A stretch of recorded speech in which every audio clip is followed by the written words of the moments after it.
안녕하세요, 여러분. 시대에듀 사회통합 프로그램 종합평가 실전 모의고사 문제집이 개정되어서 출판이 되었는데요. 1회 문제부터 한번 살펴보도록 하겠습니다. 오늘은 제1회 영주용 부분 문제와 귀화용 부분 문제까지 전체를 한번 살펴보도록 할게요. 자, 1번. 우리 아이는 뭐뭐라서 혼자 조용히 있는 것을 좋아한다.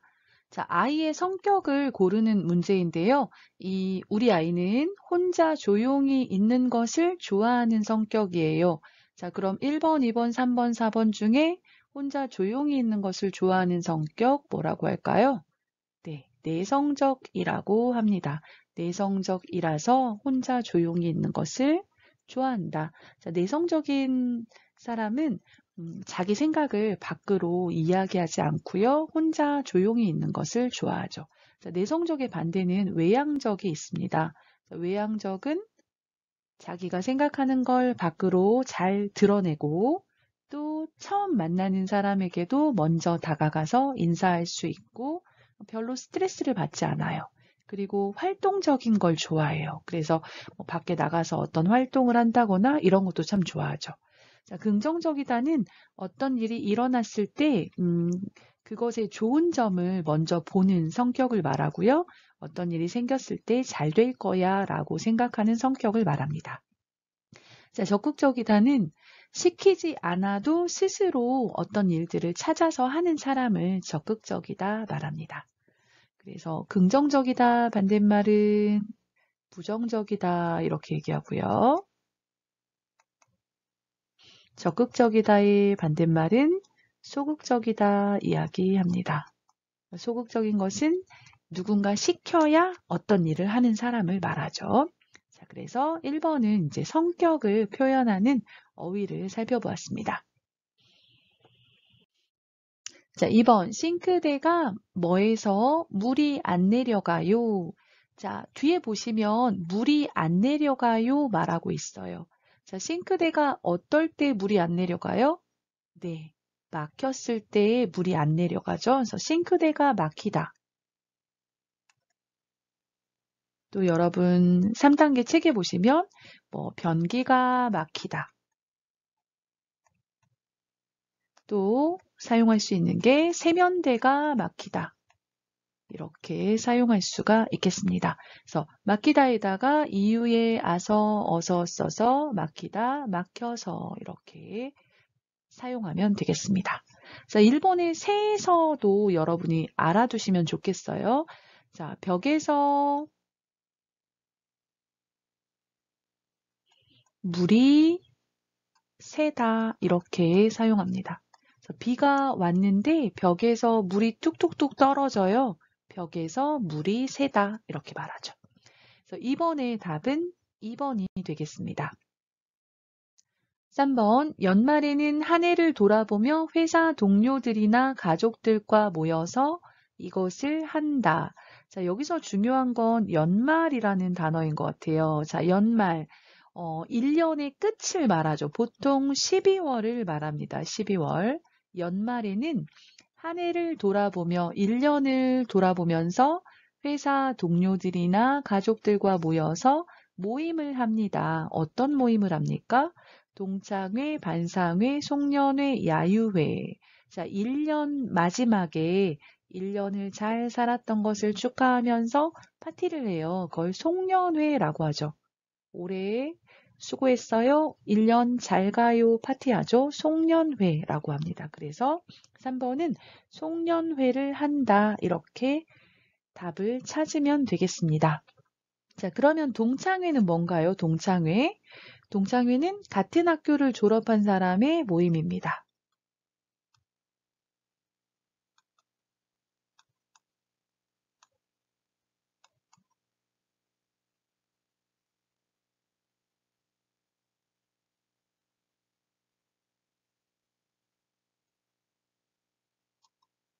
네, 같은 학교를 졸업한 사람들의 모임을 동창회라고 하고요. 반상회는 같은 건물에 사는 사람들이 한 달에 한 번 정도 모여서 뭐 건물과 관련해서 회의를 하는 걸 말하는데요. 많이 하지는 않는 것 같습니다. 같은 건물에 사는 사람들이 모여서 회의를 하는 거고요. 자, 야유회는 밖으로 나가서 노는 모임을 말해요. 그래서 여러분 소풍이라고도 하잖아요. 근데 학교에 다닐 때 가는 것은 소풍.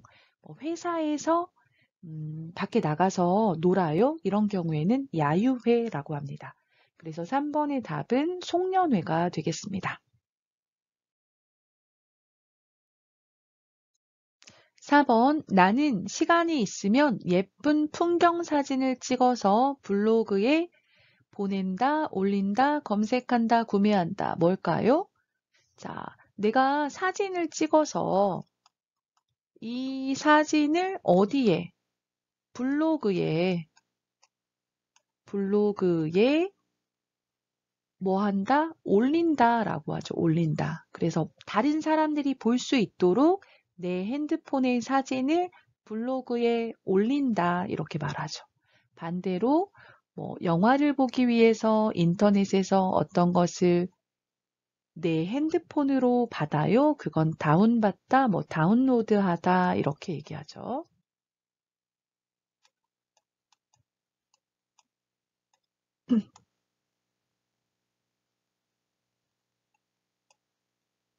자, 보낸다. 보내다는 보통 이메일을 보낸다, 이메일을 보내다 이렇게 말하죠. 자, 검색하다는 인터넷에서 찾는 것을 말해요. 그래서 보통 정보를 검색하다 이렇게 말합니다.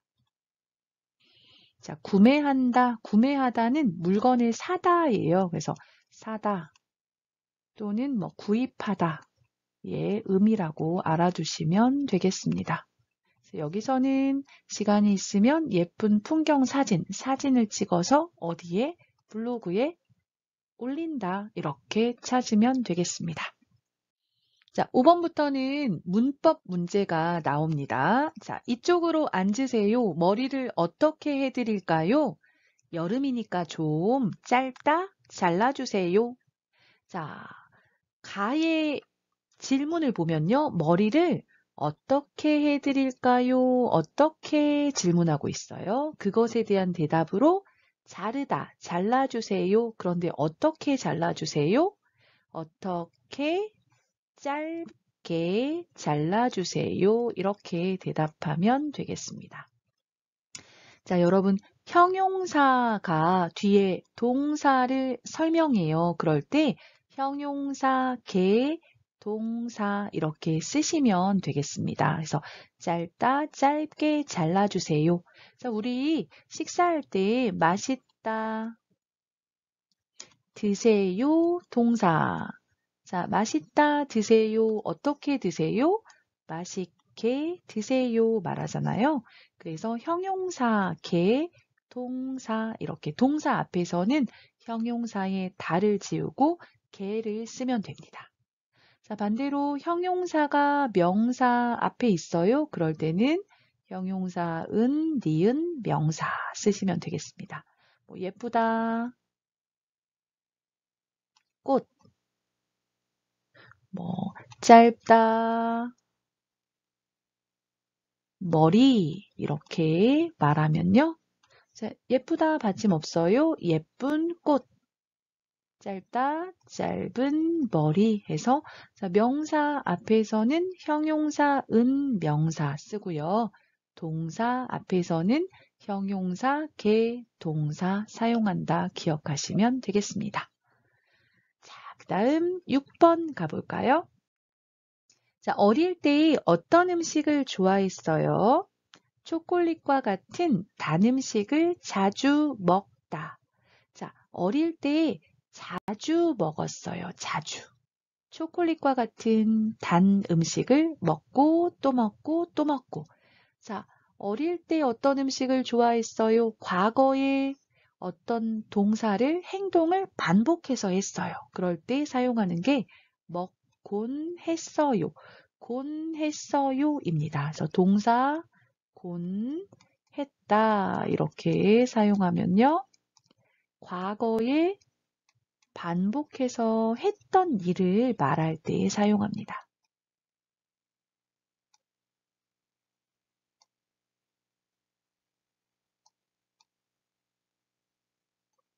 자, 지금은 하지 않아요. 과거에 했어요. 하고 또 하고 또 하고 또 했어요. 과거에 반복해서 했어요. 그럴 때 곤하다를 씁니다. 그래서 어릴 때는 초콜릿을 먹고 자주 먹었어요. 자주 먹곤 했어요. 쓰면 되겠습니다. 자, 7번 의사 선생님께서 뭐라고 하셨어요? 감기가 심하니까 약을 먹고 푹 쉬다 하셨어요. 자, 의사 선생님이 말씀하셨어요. 나에게. 감기가 심하니까 약을 먹고 푹 쉬세요. 이렇게 말한 거죠. 쉬세요. 환자에게 푹 쉬세요 말했어요.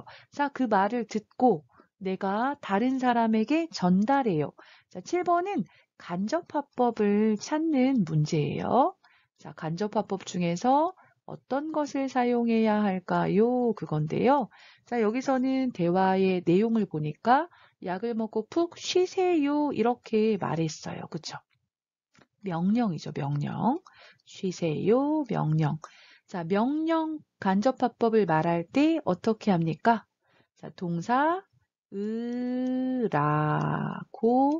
하다 사용하죠. 그래서 답은 4번 쉬라고 하셨어요가 됩니다. 자, 간접화법을 살펴보고 넘어가겠습니다. 자, 쉬냐고, 냐고하다는 의문형 간접화법이에요. 그래서 쉬다, 요 질문했어요. 그러면 쉬냐고 하다. 자, 쉰다고 하다는 평서문 간접화법이죠. 쉬어요. 평서문의 간접화법이에요. 그래서 동사 는다고 하다, 니은다고 하다 해서 쉬어요 말할 때 쉰다고 하다 말하죠. 자, 자고 하다는 동사에 자고 하다 쓰는데요. 이것은 청유, 같이 뭐뭐 해요. 또는 쉽시다, 쉴까요? 이런 거죠. 그래서 같이 쉬어요. 같이 쉽시다. 이런 경우에 간접화법 쉬자고 하다. 청유형입니다. 그래서 여기서는 의사 선생님이 환자에게 감기가 심하니까 약을 먹고 푹 쉬세요. 명령을 했어요. 그래서 답은 쉬라고 하다가 되겠습니다. 8번 어제 본 영화는 어땠어요? 너무 재미있어서 배꼽이 빠지다 웃었어요. 자, 웃었어요. 얼마나 웃었어요? 배꼽이 빠질 만큼 웃었어요. 그래서 얼마나에 대한 대답을 할 때 을 정도로로 대답을 합니다. 그래서 정도를 나타내는 건데요. 얼마나 웃었어요? 배꼽이 빠질 만큼, 배꼽이 빠질 정도로 웃었어요. 이렇게 대답을 합니다. 그래서 실제 배꼽이 빠지지는 않았어요. 근데 그것하고 비슷한 정도로 웃었다. 이런 얘기니까 배꼽이 빠질 정도로 웃었습니다. 이렇게 보시면 되겠습니다. 자, 9번. 친구가 기다리고 있어서 수업이 끝나자마자 빨리 가다. 자, 1번 빨리 가고네요. 2번 빨리 가야 돼요. 3번 빨리 가지 못해요. 4번 빨리 가기 때문이에요. 자, 친구가 기다리고 있어요. 그래서 수업이 끝나자마자는 끝나고 바로 그 말이죠. 끝나고 바로 빨리 가야 돼요. 이렇게 말해야 되겠습니다. 늦게 가면 안 돼요. 빨리 가야 돼요. 그래서 답은 빨리 가야 돼요. 2번이 되겠습니다. 자, 10번. 극장 앞에 사람이 많은 걸 보니 저 영화가 재미있다. 자, 극장 앞에 사람이 많은 것을 보고 추측을 하는 거죠. 추측. 아마 저 영화가 재미있을 거예요. 추측을 하는 거예요. 그래서 뒤에는 이제 추측 표현이 나와야 되겠습니다. 자, 1번부터 4번까지 보면 추측 표현이 있는 것이 1번이죠. 저 영화가 재미있나 봐요. 동사 나 보다, 형용사 은가 보다, 추측할 때 사용하죠. 동사 나 보다, 형용사 은가보다는 추측 표현입니다. 그래서 극장 앞에 사람이 많은 것을 보고 보니까 이유 그걸 보고 추측해요. 저 영화가 재미있나 봐요. 아마 재미있는 것 같아요. 이렇게 말하고 있습니다. 자, 이번에 을 뻔했어요는 어떤 일이 일어날 것 같았지만 일어나지 않았어요. 그럴 때 사용하거든요. 조금만 잘못했으면 그 일이 일어날 수 있었어요. 이럴 때도 사용합니다. 그래서 뭐 교통사고가 날 뻔했어요. 이렇게 많이 사용하죠.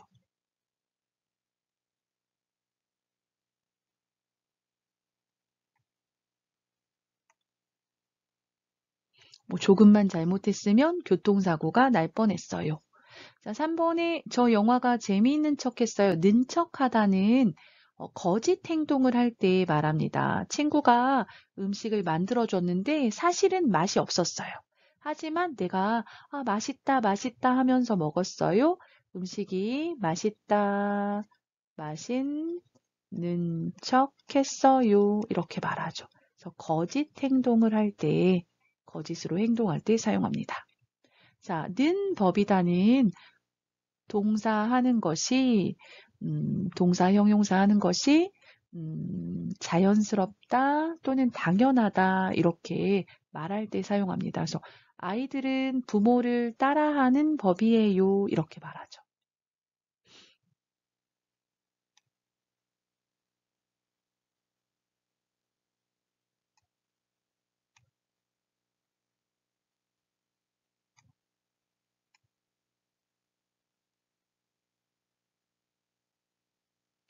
그래서 여기서는 앞의 상황을 보고 뒤의 상황을 추측하기 때문에 저 영화가 재미있나 봐요 해서 추측의 표현을 사용하시면 되겠습니다. 자, 11번 다음을 한 문장으로 알맞게 연결한 것을 고르시오. 자, 11번과 12번이 한 문장으로 연결하기인데요. 자, 대기업에 지원하다 열심히 준비하고 있다. 자, 이 두 문장을 한 문장으로 연결을 하는 거죠. 자, 열심히 준비하고 있어요. 왜? 목적이 뭐예요? 열심히 준비해서 뭐 할 거예요? 대기업에 지원할 거예요. 그래서 목적을 나타내는 기위해서를 쓰면 되겠습니다. 그래서 목적을 나타내는 기위해서를 써서 대기업에 지원하기 위해서 열심히 준비하고 있어요. 왜 열심히 준비해요? 준비하는 목적이 뭐예요? 대기업에 지원할 거예요. 그래서 답은 1번이 되겠습니다. 12번 주말에 근무하다 평일에 쉬다 괜찮다. 자, 이 사람은 주말에 근무해요. 그리고 주말에 쉬어야 하는데 근무해요. 그러니까 어때요? 대신 평일에 쉬어요. 그래서 괜찮아요. 이렇게 말하는 거죠. 그래서 주말에 근무하고 대신 평일에 쉬다. 그래서 괜찮다. 이런 의미로 문장을 만들어야 돼요. 그래서 3번에 주말에 근무하는 대신에 평일에 쉬니까 괜찮다로 문장을 만들면 되겠습니다. 동사, 형용사의 는 대신에 은 대신에를 쓰면요. 앞선 행동에 대해서 보상이나 대체를 나타낼 때 사용하거든요.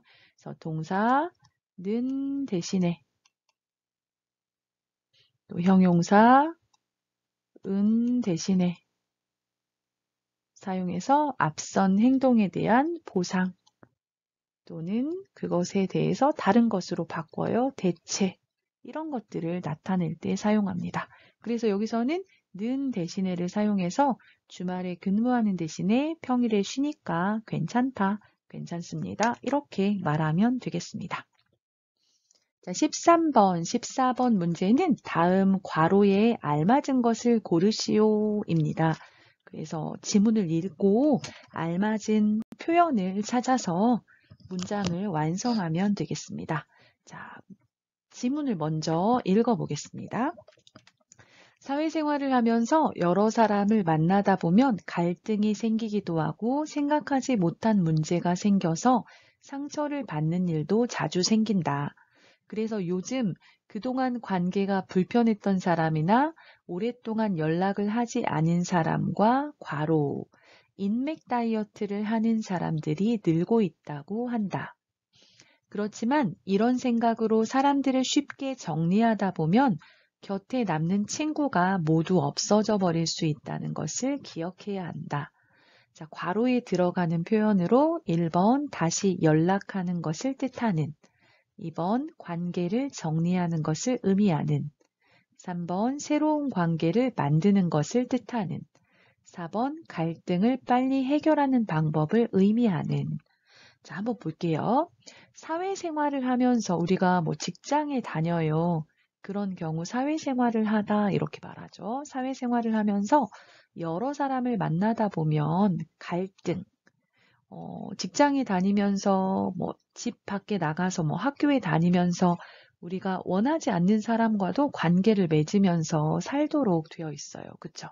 그때 갈등이 생긴다 하면 서로 입장이나 이해가 대립이 돼서 충돌하는 경우 갈등이라고 해요. 그래서 뭐 부부가 서로 마음이 안 맞고 충돌을 하면 부부 갈등, 뭐 시어머니와 며느리가 의견이 맞지 않고 부딪혀요. 그러면 뭐 고부 갈등 이런 표현들도 있죠. 자, 근데 사회생활을 하면서도 마음에 맞지 않는 사람들을 만나면 갈등이 생길 수가 있죠. 생기기도 하고 또 생각하지 못한 문제가 생겨서 상처를 받는 일도 자주 생긴다.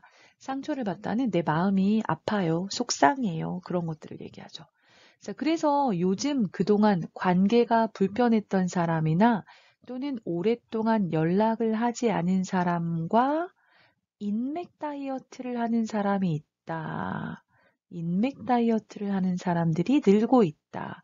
어떤 인맥 다이어트? 인맥 다이어트가 무엇인가 보면 되겠죠. 자, 인맥 하면 보통 여러분이 다른 사람과 관계를 맺고 있어요. 그런 인간관계로 맺어진 그런 것들을 인맥이라고 합니다. 그래서 뭐 보통은 정계, 재계, 학계 또는 뭐 지연이나 학연 이런 것들로 이루어진 사람들의 관계를 말하는데요. 다이어트 뭐예요, 여러분? 다이어트? 다이어트는 보통 뚱뚱할 때 살을 빼다 그런 의미로 운동도 하고 먹는 양도 줄여서 살이 빠지도록 하는 걸 다이어트라고 하죠. 그럼 인간관계도 다이어트를 한다는 거예요. 그리고 뒤에 보면 좀 더 설명이 나옵니다. 자, 그렇지만 이런 생각으로 사람들을 쉽게 정리하다 보면, 자, 인맥 다이어트 뭐예요? 사람들을 정리하다 이런 표현이죠. 이게 같은 의미인 거죠. 자, 이렇게 사람들을 쉽게 정리하다 보면 옆에 남는 친구가 모두 없어져 버릴 수 있다는 것을 기억해야 한다 말이 있는데요. 자, 여기서 보면 인맥 다이어트에 대한 설명을 고르면 되고요. 이것은 사람들을 정리하다라는 의미로 알 수가 있겠죠.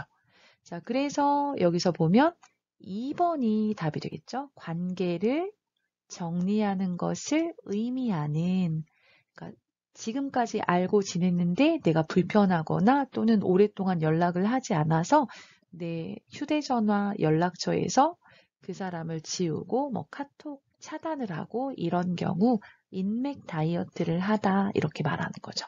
그래서 답은 2번 관계를 정리하는 것을 의미하는이 되겠습니다. 자, 14번 괄호에 알맞은 것을 골라볼까요? 자, 춘곤증은 질병이 아니며 보통 2, 3주가 지나면 자연스럽게 없어진다고 알려져 있다. 춘곤증의 증상은 몸이 나른하고 평소보다 피로감을 더 느끼며 졸음이 오기도 한다는 것이다.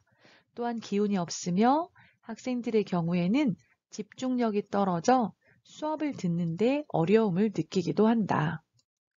사람들이 이런 증상을 느끼는 이유는 날씨는 따뜻해졌지만 추위에 익숙해져 있는 몸이 뭐뭐하기 때문이다. 자, 1번 따뜻한 날씨에 익숙해졌기 때문이다. 2번 날씨에 아직 적응하지 못했기 때문이다. 3번 계절의 변화를 인지하고 있기 때문이다. 4번 더 많은 집중력을 필요로 하기 때문이다. 자, 내용을 한번 볼게요. 자, 춘곤증이라는 질병이라고는 할 수 없고 이제 봄철에 나타나는 어떤 증상이에요.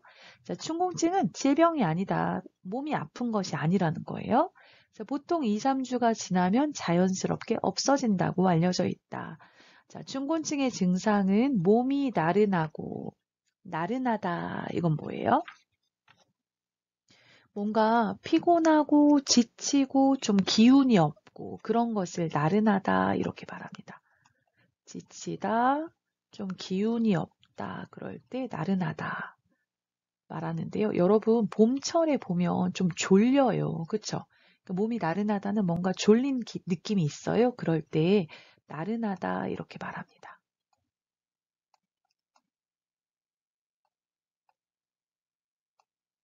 자, 나른하고 평소보다 피로감을 더 느끼며 더 피곤해요. 그리고 졸음이 오기도 한다, 졸리다 이런 얘기죠.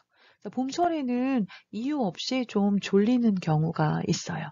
자, 또한 기운이 없으며 학생들의 경우에는 집중력이 떨어져서 졸리니까 집중력이 떨어지겠죠.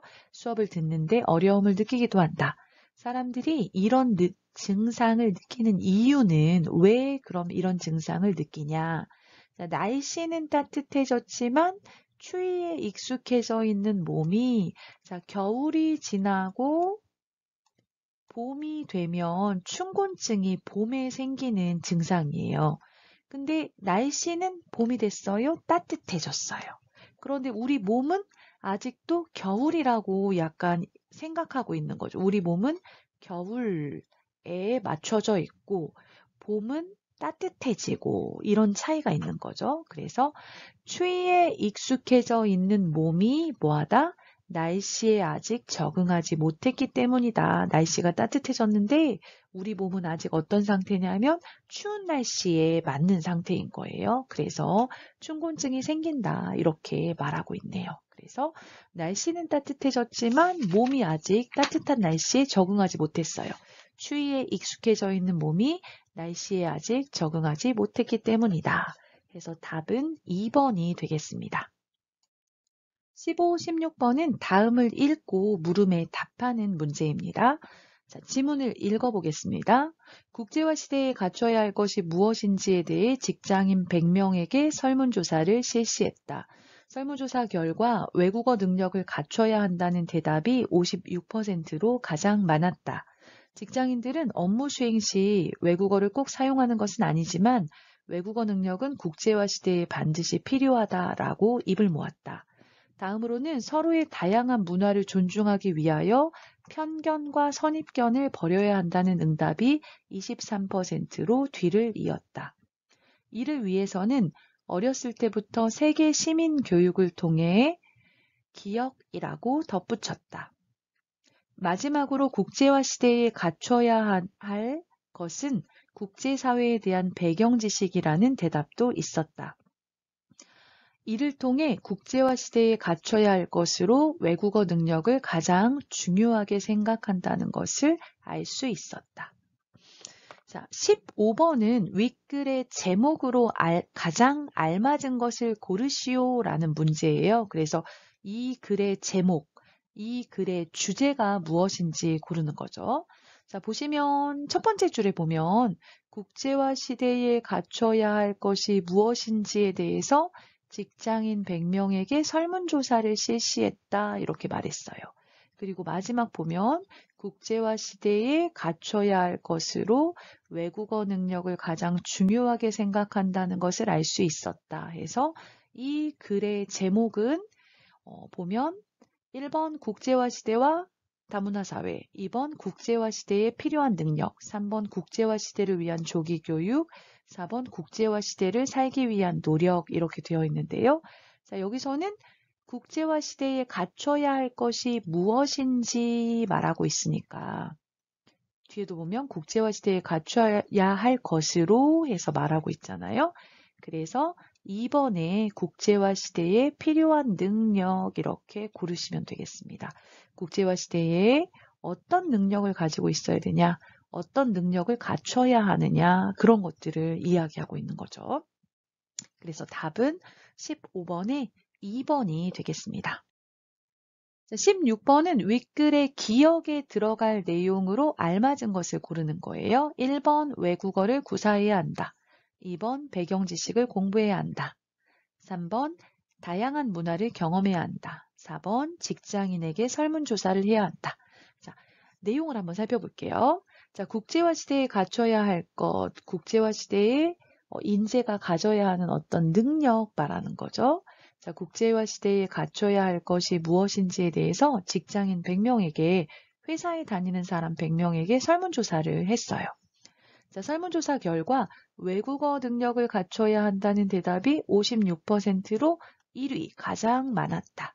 자, 직장인들은 업무 수행은 뭐냐면 하다 그 말이에요. 그래서 어떤 내가 회사 일을 처리하다, 일을 하다 그런 얘기죠. 일을 하다 또는 일을 처리하다 이렇게 생각하시면 될 것 같아요. 업무 수행 시 일을 처리할 때 외국어를 꼭 사용하는 것은 아니지만 외국어 능력이 국제화 시대에 반드시 필요하다. 뭐 일할 때 꼭 외국어를 쓰는 건 아니지만 그래도 외국어 능력이 필요하다라고 입을 모았다 말했는데요. 자, 입을 모으다는 여러 사람이 같은 의견을 말하다 이런 뜻이에요. 여러 사람이 같은 의견을 말하다.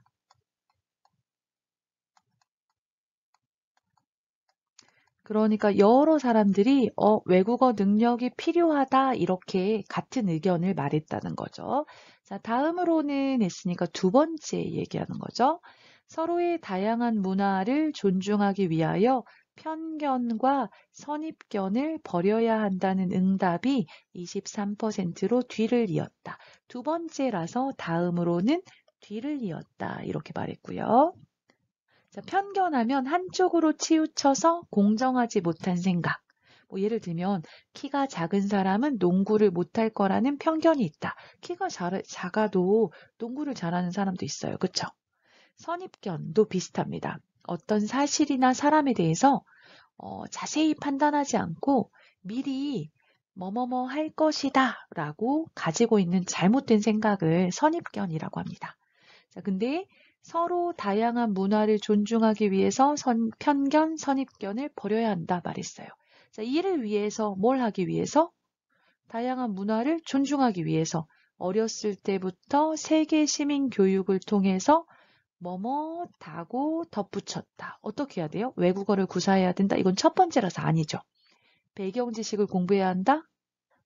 아니죠. 다양한 문화를 경험해야 한다? 자, 다양한 문화를 존중하기 위해서 할 수 있는 것 뭘까요? 다양한 문화를 경험해야 한다가 되겠죠.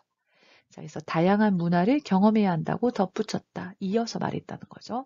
자, 마지막으로 이건 세 번째입니다. 마지막으로 국제화 시대에 갖춰야 할 것은 국제사회에 대한 배경 지식이다라는 대답도 있었다. 그러니까 여기 배경 지식을 공부해야 된다. 이건 세 번째죠. 자, 이를 통해 국제화 시대에 갖춰야 할 것으로 외국어 능력을 가장 중요하게 생각한다는 것을 알 수 있었다. 자, 첫 번째는 외국어 능력, 두 번째는 다양한 문화를 존중하는 것, 세 번째는 국제사회에 대한 배경 지식, 이런 것들이 필요하다 말하고 있네요. 자, 16번에 기억에 들어갈 내용은 3번의 다양한 문화를 경험해야 한다가 되겠습니다. 17번 한국 도시의 문제점으로 맞는 것을 보기에서 모두 고른 것은 기억, 일할 수 있는 노동력이 부족하다. 니은, 문화시설, 의료시설이 부족하다. 디귿, 집값이 크게 오르거나 주택이 부족해진다. 리을, 대기오염, 수질오염과 같은 환경 문제가 있다. 자, 도시의 문제점으로 맞는 것을 고르는 문제입니다. 도시의 문제점 하면요, 크게 세 가지가 있습니다. 첫 번째는 사람들이 많이 모여 살기 때문에 교통 문제가 있습니다. 주차할 주차 공간이 부족하고 또 교통체증이 심하고 이런 교통 문제가 있고요. 그 다음은 사람이 많기 때문에 주택 문제가 있습니다.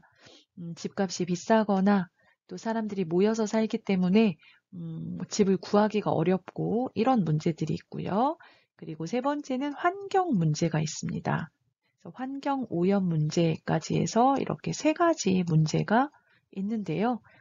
기억부터 리을까지 한번 살펴보도록 하겠습니다. 자, 기억, 일할 수 있는 노동력이 부족하다. 노동력은 일할 사람을 말합니다. 그런데 도시에는 사람이 많으니까 일할 사람도 많죠. 오히려 취업을 하고 싶지만 취직이 안 되는 경우가 많습니다. 자, 노동력이 부족한 문제는 도시의 문제가 아니고 농촌의 문제입니다. 농사를 지을 사람이 부족한 일손 부족 문제가 농촌에 있습니다. 자, 문화시설, 의료시설이 부족하다. 이것도 도시의 문제가 아니고 농촌의 문제죠. 도시에는 문화시설도 많고 의료시설, 좋은 병원들도 많이 있습니다. 자, 디귿, 집값이 크게 오르거나 주택이 부족해진다. 이게 맞죠? 그래서 주택 문제가 있고요. 대기오염, 수질오염과 같은 환경 문제가 있다. 대기, 공기가 더러워져요. 자동차가 많고 그러다 보니까 공기 오염이 이루어지고요. 수질오염, 물이 더러워져요. 여러분, 사람이 많이 모여 살다 보니까 빨래하고 버리는 물, 샤워하고 버리는 물, 많은 물을 사용하잖아요. 그래서 환경 문제가 있습니다. 그래서 기어 17번의 답은 디귿 리을이 되겠습니다. 그럼 답은 4번이 되겠네요. 자, 18번 한국의 가족에 대한 설명으로 옳지 않은 것은 1. 부모와 미혼 자녀가 같이 사는 것을 핵가족이라고 한다. 2. 산업화가 진행되면서 부모와 함께 사는 가족이 늘고 있다.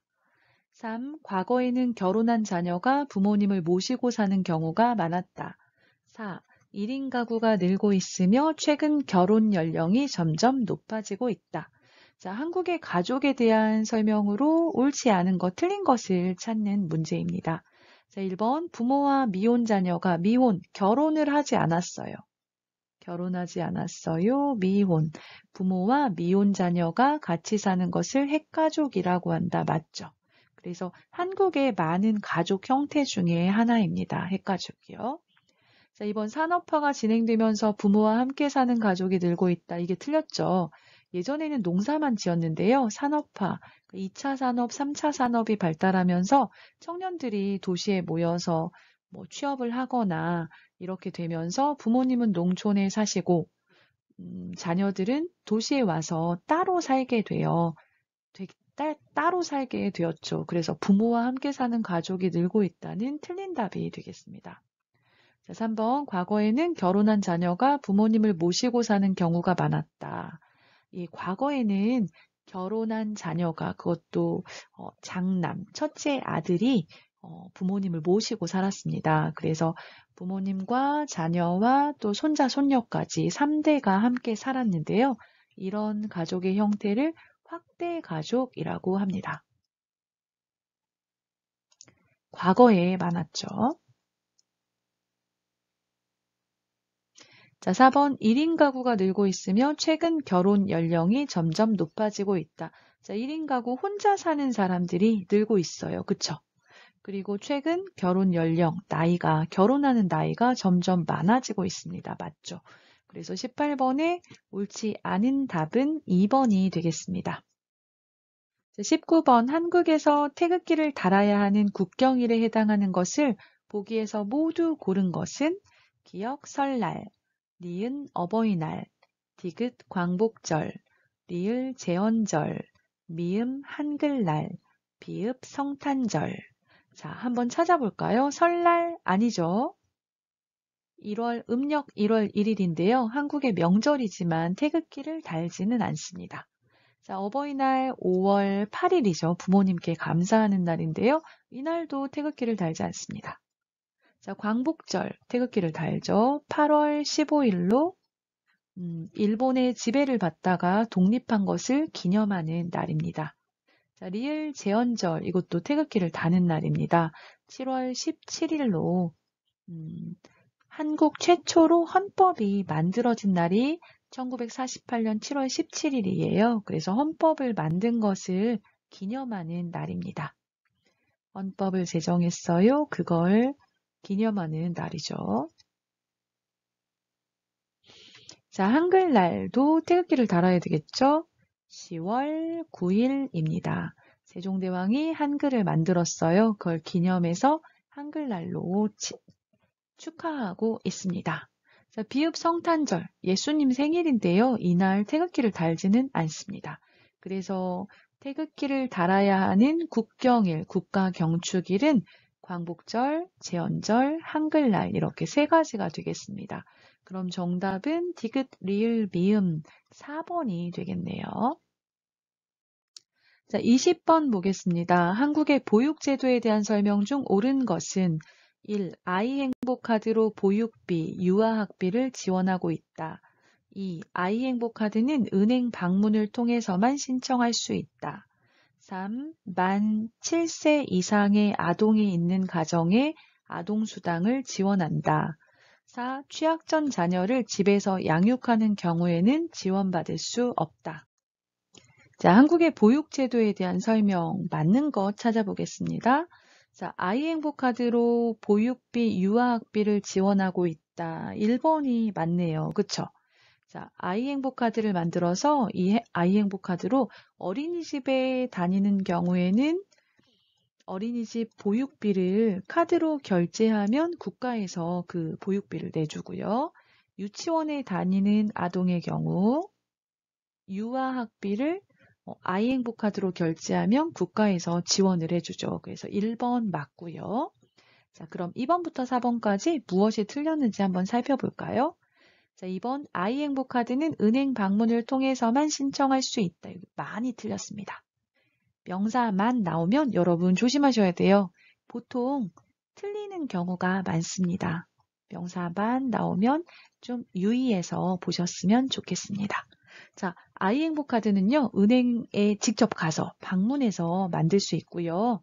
또는 전화나 인터넷에서 신청을 할 수가 있습니다.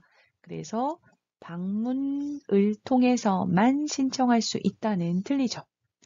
자, 3번 만 7세 이상의 아동이 있는 가정에 아동수당을 지원한다.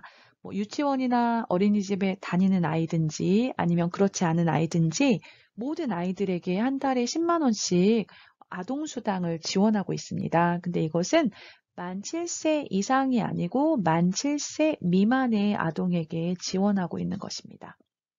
자, 4번 취약전 자녀를 집에서 양육하는 경우에는 지원받을 수 없다. 틀렸죠. 취약하면 학교에 들어가기 전에, 초등학교에 들어가기 전에 그 말이에요. 학교에 입학하기 전,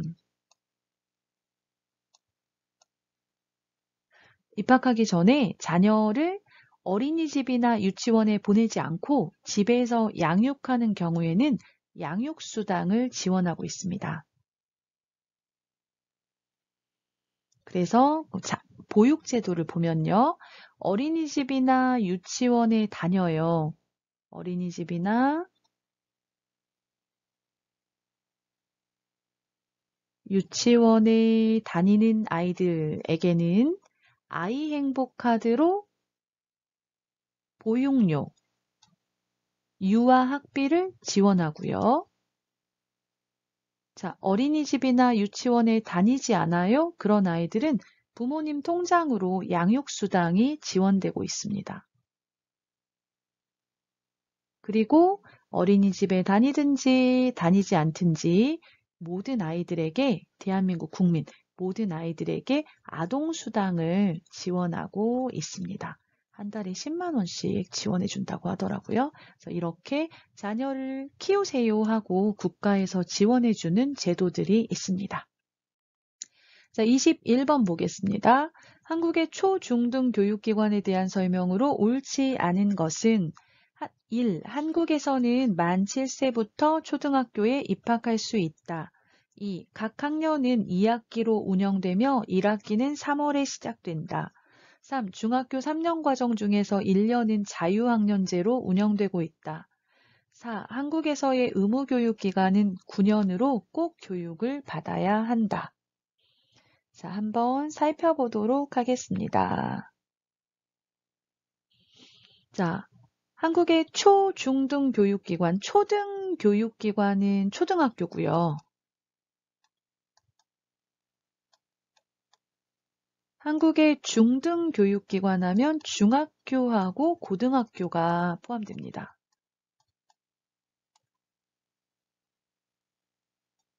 그래서 21번의 문제는 초등학교, 중학교, 고등학교 전체에 대한 이제 문제입니다. 자, 그러면 한번 살펴보겠습니다. 자, 한국에서는 만 7세부터 초등학교에 입학할 수 있다. 이것이 틀렸습니다. 만 7세가 아니라 만 6세부터 초등학교에 입학할 수 있습니다. 여러분, 우리 책에 나오는 교육 파트에서는요, 만 나이가 나오면 실제 한국 나이에서 마이너스 2, 2살을 빼야 교육에서 말하는 만 나이가 됩니다. 그래서 만 7세라고 하면 9세를 말하는 거예요. 만 7세라고 말하면 이거는 더하기 2 하면요. 몇 살이에요? 9세. 9살, 9살을 말하는 거거든요. 그래서 9살이 아니고 우리 초등학교에 들어가는 나이는 8살이잖아요. 그러니까 만 6세인 거죠. 만 6세에다가 플러스 2 하면 8살이 되니까요. 한국에서는 7세, 만 7세가 아니고 만 6세부터 초등학교에 입학할 수 있다입니다. 그래서 틀린 답은 1번이고요. 자, 각 학년은 2학기로 운영되며 1년은 2학기로 운영되고 한국에서 1학기는 3월에 시작되는 것이 맞습니다. 9월에 시작하는 나라들도 많이 있어요. 그런데 한국은 3월에 시작합니다. 자, 3번 중학교 3년 과정 중에서 1년은 자유학년제로 운영되고 있다. 네, 자유학년제로 운영되면서 1년 동안 중간시험이나 기말시험이 없고 여러 가지 체험, 또 토론 이런 것들을 하면서 자유롭게 1년을 이제 공부할 수 있도록 만들었죠. 그걸 자유학년제라고 합니다. 자, 4번 한국에서는 의무교육기관은 9년으로 꼭 교육을 받아야 한다. 맞습니다. 초등학교 6년 그리고 중학교 3년은 꼭 교육을 받아야 돼요. 그래서 9년이 의무교육 기간입니다. 이 기간에 아이를 학교에 보내지 않으면 여러분 이제 조사를 받을 수가 있고 또 과태료를 낼 수가 있습니다. 자, 22번. 보기의 내용을 통해서 알 수 있는 것으로 가장 적절한 것은 사회통합 프로그램, 이민자 조기 적응 프로그램, 중도 입국 청소년과 외국인 학생을 위한 교육 지원.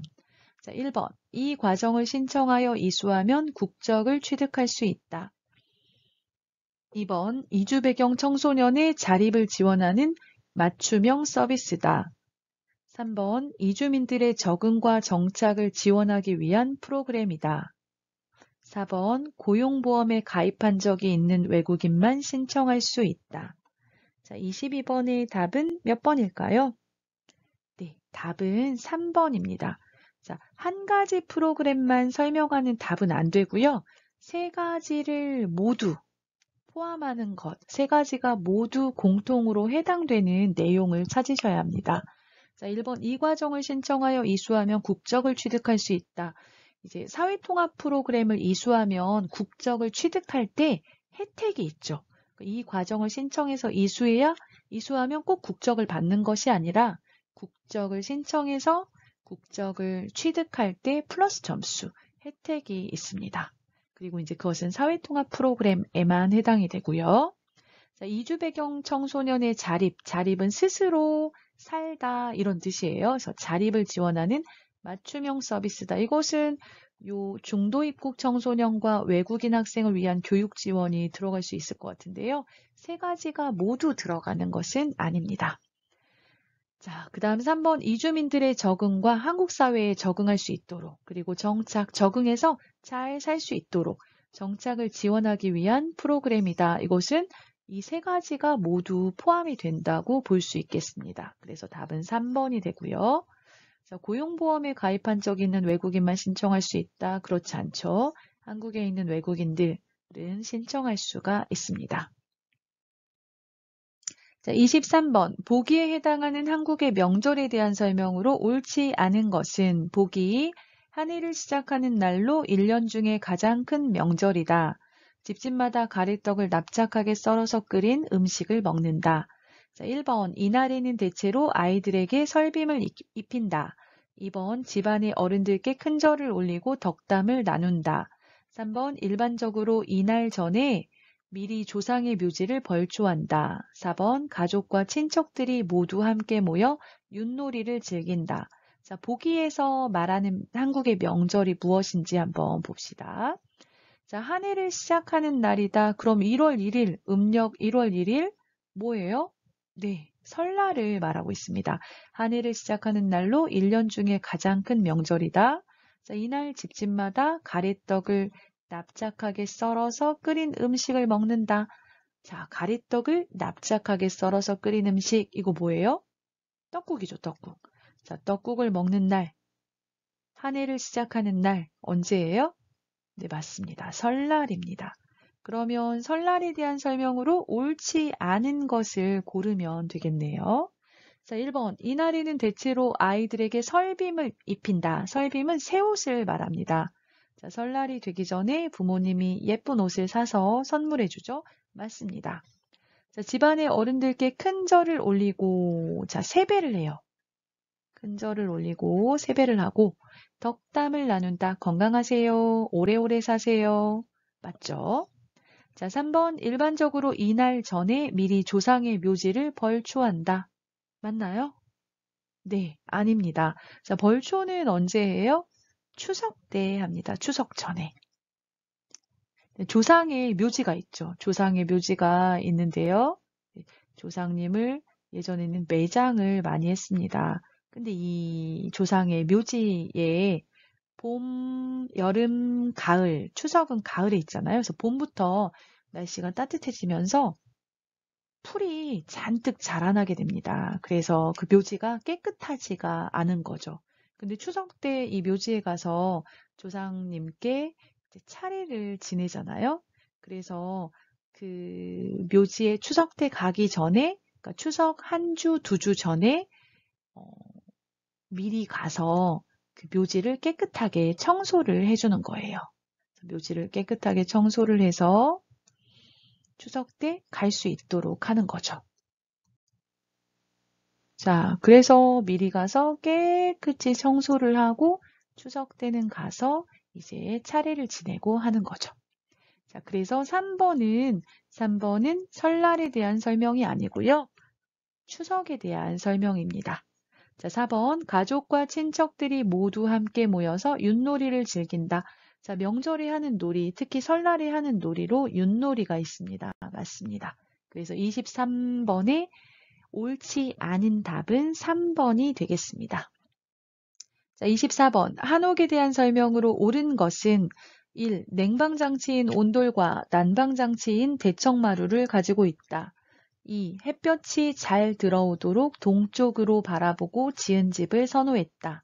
3. 집 뒤에 산이 있고 집 앞에 강이 있는 집을 좋은 집이라고 생각했다. 4. 지붕의 재료에 따라 양반이 살던 초가집과 서민이 살던 기와집이 있다. 자, 한번 살펴보겠습니다. 한국 전통집, 한옥에 대한 설명으로 옳은 것을 고르면 되겠는데요. 자, 1번 냉방장치인 온돌. 온돌은 방을 따뜻하게 해요. 냉방장치가 아니고 난방장치죠. 난방장치인 온돌과. 자, 대청마루는 여름에 시원하게 보낼 수 있었어요. 그래서 대청마루가 난방장치가 아니고 냉방장치라고 생각할 수 있겠습니다. 그래서 틀렸죠.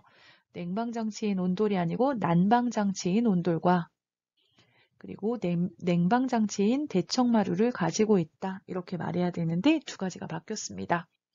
자, 햇볕이 잘 들어오도록 동쪽으로 바라보고 지은 집을 선호했다. 동쪽 아니고요. 남쪽 집을 선호했습니다. 그래서 집을 지을 때 남쪽, 남향으로 집을 지었습니다. 자, 3번 집 뒤에 산이 있고 집 앞에 강이 있는 집을 좋은 집이라고 생각했다. 이 답은 3번이 맞겠습니다. 전통적으로 한국 사람들은 뒤에 산이 있고 그리고 앞에 강이 흘러요. 물이 흘러서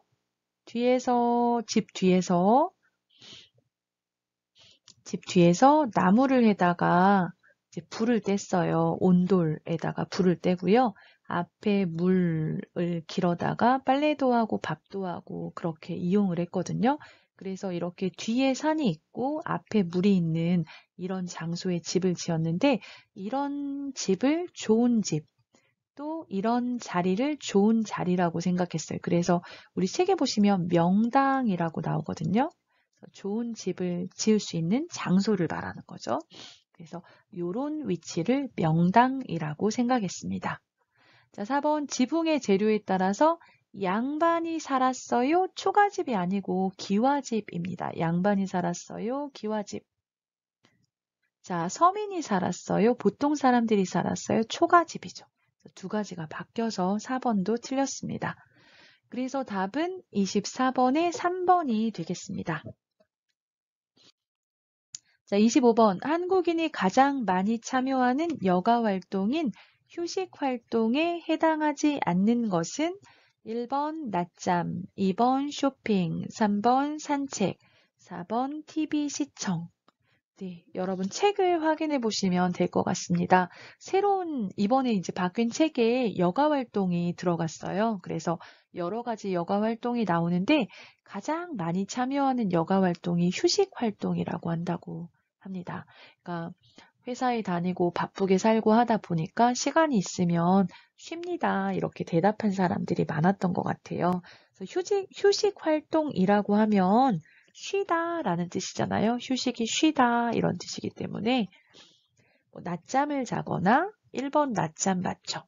그리고 산책을 가요. 이것도 쉬는 게 되잖아요. 그리고 찜질방에 가거나 텔레비전을 보거나 이런 것들이 포함이 됩니다. 그런데 쇼핑은 취미 오락 활동에 포함이 됩니다. 내가 좋아하는 활동인 거죠. 취미 오락 활동에 포함이 됩니다.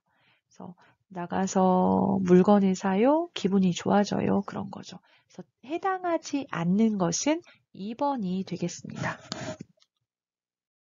자, 26번 보기에 괄호에 공통으로 들어갈 말은 보기 대한민국 헌법 제1조 대한민국의 주권은 누구에게 있고 모든 권력은 누구로부터 나온다. 자, 괄호에 들어갈 사람은 누구일까요? 1번 국민, 2번 판사, 3번 대통령, 4번 국회의원. 자, 대한민국의 주권, 주인의 권리가 누구에게 있습니까? 주인의 권리. 대한민국의 주인은 누구예요? 대통령 아닙니다. 누구예요? 국민이죠, 국민. 그래서 대한민국의 주인의 권리, 주권은 국민에게 있고 모든 권력, 모든 힘은 누구로부터 나온다? 국민으로부터 나온다. 이런 문제는 틀리면 안 되겠습니다. 자, 27번. 다음 중 입법부에 대한 설명으로 옳은 것은 1. 한국의 입법부를 법원이라고 부른다. 2. 국군을 지휘하는 권한을 가지고 있다. 3. 법을 만드는 것은 가능하지만 고칠 수 없다. 4. 국정감사를 통해 정부를 견제하고 감시한다. 자, 입법부 하면요. 국회를 말하는 거죠. 한국의 국회를 말하고 있어요. 그래서 입법부에 대한 설명, 국회에 대한 설명으로 맞는 것을 고르면 되겠습니다. 자, 1. 한국의 입법부를 법원이라고 부른다. 그렇지 않죠. 입법부는 국회입니다. 그래서 법원은 사법부라고 하죠. 자, 2번. 국군을 지휘하는 권한을 가지고 있다. 자, 국군을 지휘하는 권한은 대통령에게 있습니다. 그래서 2번은 대통령의 권한이고요. 입법부에 대한 설명이 아니죠. 자, 3번. 법을 만드는 것은 가능하지만 고칠 수 없다. 3번도 틀렸습니다. 자, 법을 만들어요. 그럴 수 있죠. 입법을 하고요. 그 다음 법이 과거에 만들어졌어요. 그래서 현대 시대와 맞지 않는 경우에 법의 일부분을 고치기도 합니다. 그래서 고칠 수 없다가 틀렸고요. 개정을 하죠. 개정을 하기도 하고요. 또 어떤 법은 현대 시대와 맞지 않아요. 그래서 폐지가 되는 경우도 있습니다. 입법, 개정, 폐지 세 가지를 다 하고 있습니다. 자, 4번. 국정감사를 통해서 정부를 견제하고 감시한다. 국정감사는 이제 보통 10월, 11월, 9월 이때쯤 이루어지는데요. 이 국정감사는 행정부에서 1년 동안 일을 잘했는지 못했는지 그것을 이제 국회에서 그 행정부 관계자들을 불러서 이제 질의응답을 하면서 이제 살펴보는 거예요. 그래서 국정감사를 통해서 정부를 견제하고 감시하는 것이 맞습니다. 답은 4번이 되겠습니다. 자, 그럼 여기서 입법부가 하는 일에 대해서 한번 살펴보고 진행하도록 할게요. 그래서 국회가 하는 일은요.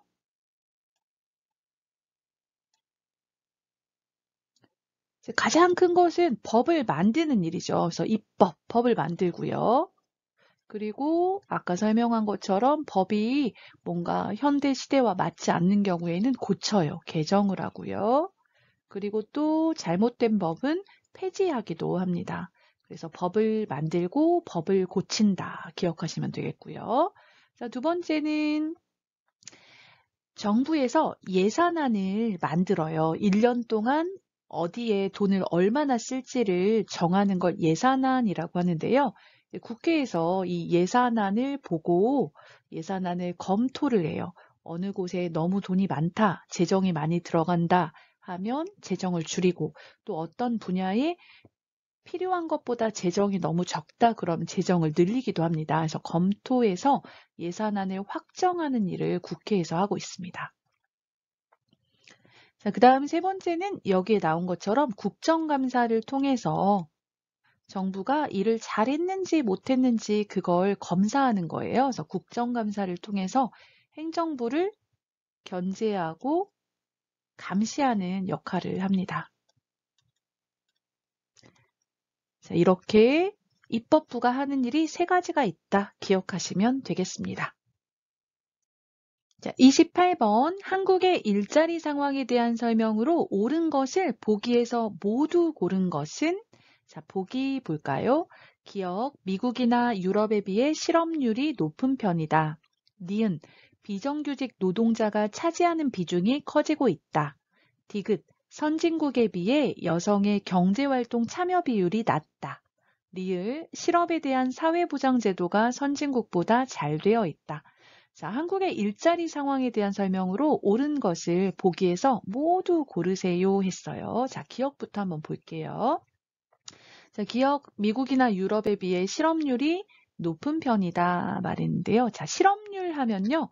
일할 수 있는 인구 가운데서 실업자, 직장을 가지지 못한 사람, 실업자가 차지하는 비율을 말합니다. 일할 수 있는 사람 중에 직장이 없는 사람의 비율을 말하는 거죠. 그래서 실업률이 높을수록 좋지 않은 거죠. 자, 그런데 기억, 미국이나 유럽에 비해 실업률이 높은 편이다 말했는데요. 한국은 미국이나 유럽에 비해서 실업률이 낮게 나타나고 있습니다. 그래서 낮은 편이다고요. 틀렸어요. 자, 니은 비정규직 노동자가 차지하는 비중이 커지고 있다. 지금 현재 한국 사회를 보면요. 비정규직 노동자가 점점 증가하고 있습니다. 그래서 니은은 맞고요. 자, 비정규직 노동자 하면요. 정규직의 반대인데요. 정규직이 아니다 그런 뜻인데요. 정규직이라고 하면 보통 회사에 취직했을 때 60세 정도까지 정년이 보장이 돼요. 그리고 여러 가지 복지 제도라던가 이런 것들이 잘 되어 있죠. 그래서 똑같은 회사에서 일을 하더라도 정규직 노동자들은 대우가 좋고요. 비정규직 노동자들은 계약직이라던가 그러니까 짧은 기간 동안 일하기로 약속을 하고 취업을 한 경우에요. 그래서 여러 가지 복지 제도라던가 대우가 더 훨씬 열악한 편입니다. 그런데 한국 사회에서는 지금 비정규직 노동자가 점점 증가하고 있습니다. 자, 디귿, 선진국에 비해 여성의 경제활동 참여 비율이 낮다. 이것은 맞습니다. 한국에서는 이제 결혼한 후에 직장 생활을 할 의사가 없는 여성들이 많이 있습니다. 그래서 선진국보다는 여성이 이제 경제활동에 참여하는 비율이 낮게 나타나고 있습니다. 자, 리을, 실업에 대한 사회보장제도가 선진국보다 잘 되어 있다. 그렇지는 않죠. 한국에서 사회보장제도를 이제 구축해 가고 있지만 아직은 좀 부족한 편입니다. 그래서 답은 니은하고 디귿이 되겠습니다. 그럼 답은 2번이 되겠네요. 자, 29번. 개발원조위원회 회원국이면서 다른 나라로부터 원조를 받던 나라에서 원조를 주는 나라로 바뀐 첫 번째 사례로 꼽히는 나라는 1번 한국, 2번 미국, 3번 중국, 4번 베트남. 자, 개발원조위원회 회원국이다. 자, 개발원조위원회는요, OECD 경제협력개발기구 안에 들어있는 위원회입니다. 그래서 책에서는 DAC라고 말했는데요. OECD 안에 있는 위원회인데요. 여기에 가입한 회원국이면서 자, 다른 나라로부터 원조를 받던 나라, 원조하면 다른 나라의 도움을 받은 거죠. 원조를 받던 나라에서 지금은 원조를 주는 나라로 바뀌다. 도움을 주는 나라로 바뀐 첫 번째 사례로 꼽히는 나라. 외국에서 도움을 받다가 이제 다른 나라를 도와주는 나라가 되었어요. 어디일까요? 네, 1번의 한국이 맞습니다. 자, 한국이 과거에는 6.25 전쟁을 겪으면서 경제가 무너지고 많은 나라의 도움을 받다가 한강의 기적, 50여 년 만에 빠르게 경제가 성장하면서 OECD에도 가입하게 되고 이제 경제적으로 어려운 다른 나라를 도와주는 나라가 되었죠. 그래서 29번의 답은 1번이 되겠습니다. 자, 30번. 대한민국에서 외국인의 기본적인 지위와 권리를 보장해 주는 기준이 되는 것은 1. 민법, 2. 형법, 3. 국제법, 4. 근로기준법. 몇 번일까요? 네, 답은 3번의 국제법이 되겠습니다. 자, 대한민국에서 외국인이 한국 사람이 아니고 외국인의 기본적인 지위와 권리를 보장해주는 기준을 말하는데요. 국제법이 기준이 되겠습니다. 외국인도 국적에 상관없이 인간이기 때문에 누려야 하는 기본적인 권리, 인권을 가지고 있어요. 그래서 한국에서도 인권이 보장이 되는데요. 이것은 한국 사람과 달리 국제법에 따라서 보장이 되고 있습니다. 자, 31번. 보기에 가나에 들어갈 말로 알맞은 것은 보기 돈을 빌려줄 때는 돈을 빌려준 사람에게 가를 받는 것이 좋다. 또한 빌린 돈을 갚을 때에는 돈을 갚은 내용을 증명해주는 나를 받아야 한다. 가나 나에는 돈을 거래한 사람의 이름, 주소, 연락처, 원금과 이자, 거래한 날짜, 서명 등을 기록해야 된다. 자, 돈을 빌려주고 돈을 갚고 이럴 때 돈이 오갈 때는 여러분 말로도 계약을 할 수가 있지만 말로 하는 경우에는 상대방이 그 계약을 인정하지 않을 때 증명하는 것이 되게 어렵습니다. 그래서 서류를 받고 있죠. 자, 돈을 빌려줄 때 돈을 빌려준 사람에게 무엇을 받는 것이 좋다. 자, 돈을 빌려주었습니다. 증명하는 거예요. 뭐죠? 차용증이죠. 차용증. 그래서 1번, 3번 차용증이고요. 자, 또한 빌린 돈을 갚을 때에는 돈을 갚은 내용을 증명해주는 자, 돈을 갚았습니다. 증명해요. 돈을 받았습니다. 하고 써주죠. 그걸 뭐라고 해요? 영수증이라고 합니다. 영수증. 그래서 나에는 영수증이 들어가야 되겠네요. 자, 그래서 차용증이나 영수증에는 돈을 거래한 사람의 이름, 누가 누구에게, 주소, 연락처, 원금, 얼마를 빌려줬어요. 그리고 그 빌려준 돈에 대해서 이자를 얼마를 줄 거예요. 거래한 날짜와 서명 등을 기록해야 합니다. 그래서 답은 1번이 되겠습니다. 자, 확정일자는 여러분 이사를 할 때 전세나 월세 계약을 했어요. 그리고 오늘 이사를 들어갔어요.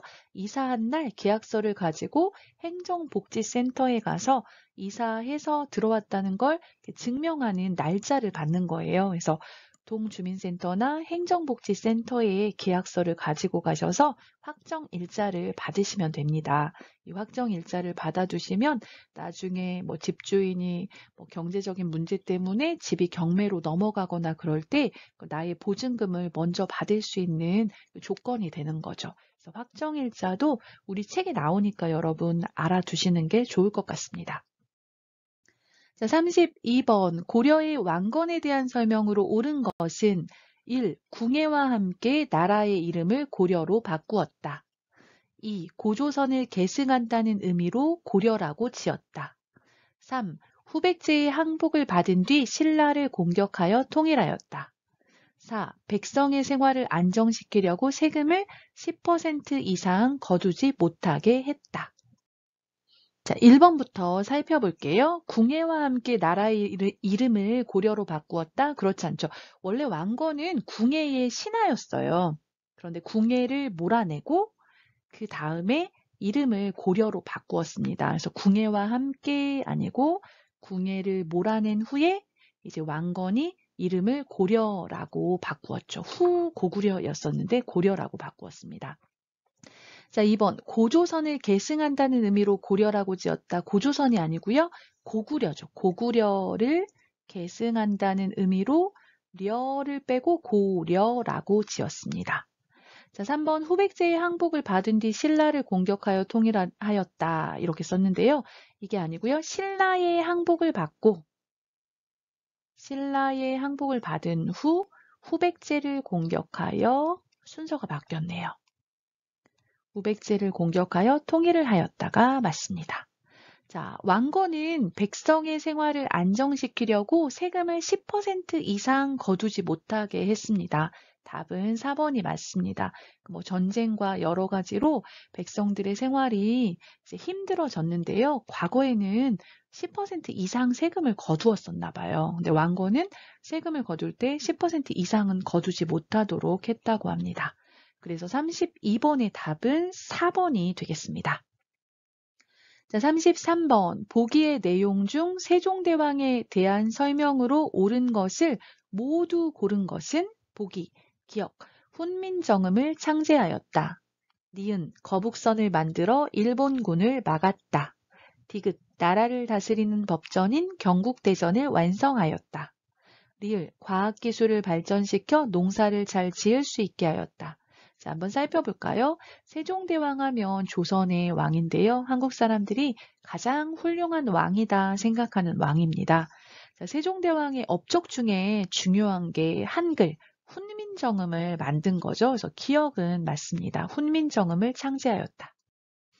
니은, 거북선을 만들어 일본군을 막았다. 이건 세종대왕의 업적이 아니고 누구예요? 이순신 장군의 업적이죠. 자, 이순신 장군은 임진왜란 때 일본에서 조선을 침략했어요. 1592년에 일어난 큰 전쟁인데요. 이 임진왜란 때 바다에서 일본의 군대를 막아서 큰 승리를 이끌었던 장군입니다. 이순신 장군이 거북선을 만들어서 일본군을 막았죠. 근데 이것은 세종대왕에 대한 설명은 아니죠. 자, 디귿, 나라를 다스리는 법전인 경국대전을 완성하였다. 이것도 세종대왕의 업적이 아니고요. 9번째 왕이었던 성종의 업적입니다. 자, 리을, 과학기술을 발전시켜 농사를 잘 지을 수 있게 하였다. 리을이 맞습니다. 세종대왕은 이제 농사에 관심이 있었던 것 같아요. 사람들이 먹고 살기 위해서는 쌀이 필요하잖아요. 그래서 과학기술을 발전시키기 위해서 여러 가지 과학기구를 만들었는데요. 예를 들면 비가 오는 양을 재어 치구기, 그 다음 하늘의 별이나 달의 어떤 이런 움직임 같은 걸 관찰할 수 있는 혼천이, 이런 것도 만들었고요. 그리고 시계도 만들었어요. 그래서 해시계인 앙부일구를 만들었고요. 그리고 물시계인 자경루도 만들었죠. 그래서 과학기술의 발전에도 되게 관심이 많았던 왕으로 기억하시면 되겠습니다. 그래서 답은 기역 리을이니까 2번이 되겠습니다. 34번. 보기에 해당하는 지역에 대한 설명으로 옳지 않은 것은 보기 부석사, 석굴암과 불국사, 도산서원과 하회마을. 자, 1번. 이 지역에 위치한 창녕 우포늪은 국내 최대의 자연 늪지이다. 2번. 이 지역은 대구광역시, 울산광역시, 부산광역시를 포함하고 있다. 3번. 이 지역은 한국의 중앙부 동쪽에 위치하고 있으며 눈이 많이 온다. 4번 이 지역에는 이순신 장군의 승리를 기념하기 위한 한산대첩 축제가 있다. 자, 지리 문제인데요. 자, 보기를 한번 살펴볼까요? 자, 부석사. 부석사는 경북 영주에 있습니다. 자, 석굴암과 불국사는 경상북도 경주에 있죠. 그리고 도산서원과 하회마을도 경북 안동에 있습니다. 경상북도 안동에 위치해 있습니다. 자, 보면 모두 경상도에 있는 지역이죠. 그래서 보시면 경상 지역에 대한 설명으로 옳지 않은 것을 고르시면 되겠습니다. 자, 1번 이 지역에 위치한 창녕우포늪은 창녕우포늪은 경상 지역에 있습니다. 국내 최대의 자연 늪지이다. 맞죠? 자, 이 지역에 대구광역시, 울산광역시, 부산광역시를 포함한다. 대구, 울산, 부산은 경상도에 있는 광역시예요. 맞죠? 자, 이 지역은 한국의 중앙부 동쪽에 위치하고 있으며 눈이 많이 온다. 자, 제가 지도를 잘 못 그리는데, 자, 중앙부, 동쪽. 자, 이 지역이면 경상 지역이 아니고 어디예요? 강원 지역이죠. 강원 지역. 그래서 3번이 틀렸습니다. 3번은 강원 지역에 대한 설명입니다. 4번 이 지역에는 이순신 장군의 승리를 기념하기 위한 한산대첩 축제가 있다. 예, 한산대첩 축제는 경상 지역의 대표적인 축제이죠. 이 축제뿐만 아니라 진해 군항제, 안동 국제 탈춤 페스티벌, 대구 치맥 페스티벌, 영덕 대게축제, 부산 국제 영화제 등 다양한 축제가 있습니다. 그래서 34번에 경상 지역에 대한 설명으로 옳지 않은 것은 3번이 되겠습니다. 35번 보기에 가나에 들어갈 말로 알맞은 것은 보기 가라고 불리던 작은 항구에서 시작한 인천은 한국의 주요한 항구 도시로서 무역, 해외 여러 나라와의 교류에서 큰 역할을 담당해 오고 있다. 또한 한국에서 가장 큰 공항인 나는 동아시아의 대표적인 국제공항으로 인정받고 있다. 1, 2, 3, 4번을 보면 가는 석유포인지 제물포인지 나는 김포국제공항인지 인천국제공항인지 묻고 있는 질문인데요. 자, 가 보시면요. 가라고 불리던 작은 항구에서 인천이라는 항구가 되었어요. 자, 인천의 옛날 이름은 뭐예요? 제물포가 맞습니다. 제물포. 그래서 2번이나 4번 중에 답이 있을 것 같은데요. 자, 제물포라고 불리던 작은 항구에서 시작한 인천. 여기 보면 또한 한국에서 가장 큰 공항인 나는 이렇게 말했습니다. 자, 한국에서 가장 큰 공항은 김포국제공항이에요? 인천국제공항이에요? 인천국제공항이죠. 그래서 답은 2번이 되겠습니다. 제물포 인천국제공항. 그래서 제물포라고 불리던 작은 항구에서 시작한 인천은 한국의 주요한 항구 도시로서 무역, 해외 여러 나라와의 교류에서 큰 역할을 담당해 오고 있다. 또한 한국에서 가장 큰 공항인 인천국제공항은 동아시아의 대표적인 국제공항으로 인정받고 있다. 이렇게 답을 찾으면 되겠습니다. 36번 충청 지역에 대한 설명으로 옳지 않은 것은 1. 단양팔경은 충청북도 단양의 8곳의 명승지를 가리킨다. 2. 대전 사이언스 페스티벌은 과학과 예술문화가 공존하는 축제이다. 3. 보령 머드 축제는 진흙을 이용해 여러 가지 놀이를 즐기는 축제이다. 4. 백제문화제는 청주와 충주에서 매년 개최되는 역사문화 축제이다. 자, 충청 지역에 대한 설명으로 옳지 않은 것을 고르는 건데요. 자, 1번 단양팔경, 충청북도 단양의 8곳의 명승지, 단양에 8개의 아름다운 경치가 있는 곳을 말하는 거죠. 그래서 맞고요. 자, 이번 대전 사이언스 페스티벌은 과학과 예술문화가 공존하는 축제이다. 맞습니다. 여러분 대전 하면요.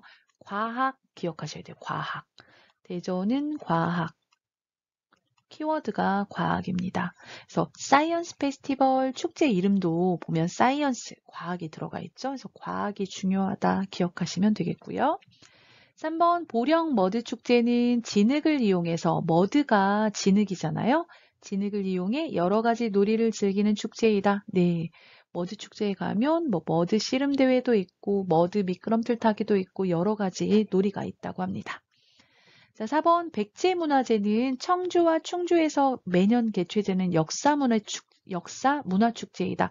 자, 청주와 충주가 아니고요. 여러분 백제하면 백제의 도읍지가 부여하고 공주였어요. 그래서 자, 어디를 중심으로? 부여와 공주를 중심으로 여기에서 개최되는 역사문화축제죠. 그래서 충주, 청주가 틀렸고요. 부여, 공주를 기억하셔야 되겠습니다. 그래서 옳지 않은 답은 4번이 되겠습니다. 여기서부터는 귀화용 문제예요. 1번부터 10번까지 10문제를 살펴보겠습니다. 자, 1번. 보기의 내용에 해당하는 의무는 보기. 만 18세 이상의 대한민국 국적을 가진 남성은 일정 기간 동안 군인으로 복무해야 한다. 국가의 독립을 유지하고 영토를 보전하기 위하여 나라를 지켜야 하는 의무로 국민 전체에게 해당되는 의무이기도 하다.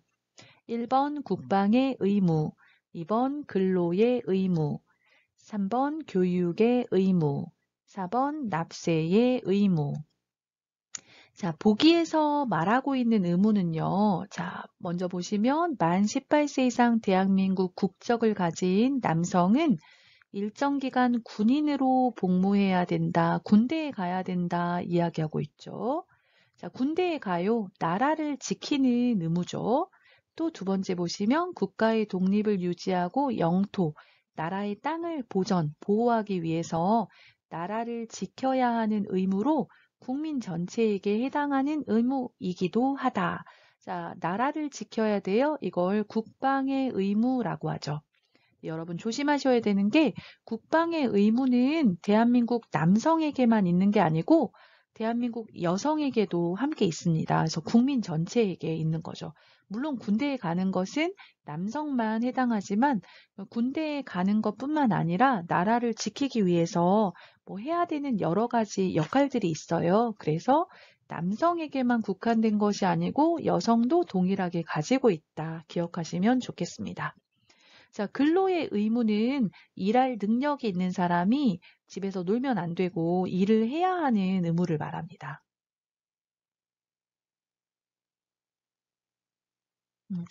일을 해야 한다. 그런 얘기고요. 교육의 의무는 이제 부모의 경우 자기 자녀를 교육을 받게 할 의무가 있습니다. 자녀에게 교육을 받게 할 의무가 있죠. 그래서 여러분 우리 교육 파트에서 의무 교육을 배웠어요. 그래서 초등학교 6년 그리고 중학교 3년에서 최소 9년 동안 의무적으로 교육을 시키도록 하고 있어요. 부모에게 있는 의무죠. 그래서 자녀에게 교육을 받게 할 의무, 교육의 의무가 있습니다.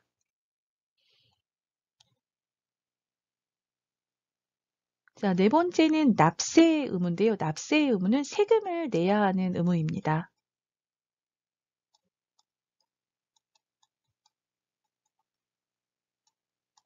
그래서 한국 국민은 세금을 내야 하죠. 자, 이렇게 국방의 의무, 근로의 의무, 교육의 의무, 납세의 의무, 네 가지의 의무가 있다. 기억하시고요. 말하기에도 나올 수 있는 문제이기도 합니다. 자, 2번. 보기의 내용에 공통적으로 해당하는 것은 보기, 금강산 관광, UN 동시 가입, 남북 정상회담. 1번 전쟁 후 평화협정이 체결되어 한반도의 전쟁이 끝났다.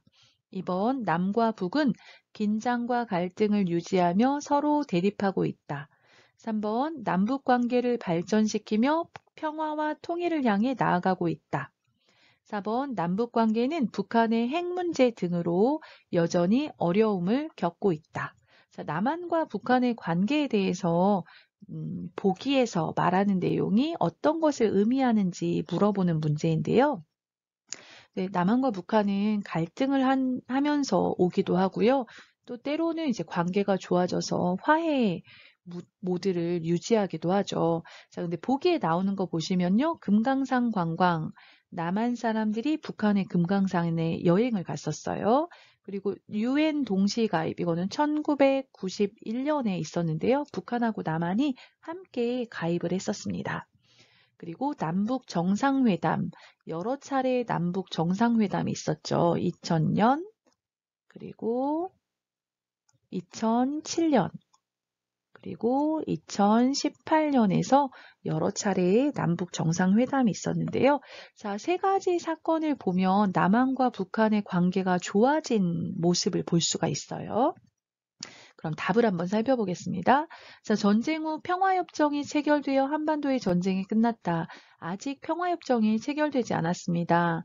정전협정이라고 하죠. 전쟁을 잠깐 멈춘다. 이런 의미죠. 정전협정이 체결된 상태이고요. 정전협정과 평화협정은 다른 내용입니다. 자, 2번. 남과 북은 긴장과 갈등을 유지하며 서로 대립한다. 자, 보기의 내용은 대립하는 모습이 아니에요. 그래서 해당하지 않고요. 자, 남북 관계를 발전시키며 평화와 통일을 향해 나아가고 있다. 3번이 그래도 가장 적절한 답인 것 같습니다. 왜냐하면 보면 금강산 관광, 유엔 동시 가입, 남북 정상회담을 통해서 평화를 이루기 위해서 노력하고 있고 통일을 향해서 나아가고 있다. 이렇게 볼 수 있겠죠.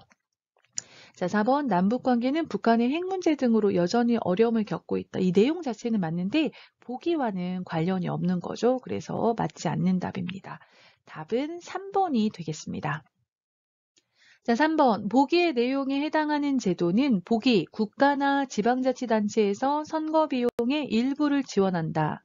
선거 운동의 기회를 누구에게나 균등하게 보장할 수 있다. 선거에서 15% 이상 득표하면 선거 비용 전부를 돌려받는다. 1번 최저임금제, 2번 부부별산제, 3번 복수정당제, 4번 선거공영제. 자, 보기의 내용은요. 국가나 지방자치단체가 선거 비용의 일부를 지원하고 선거 운동의 왜 이렇게 하냐면요. 선거 운동의 기회를 누구에게나 평등하게 보장하기 위해서 그런다는 거예요.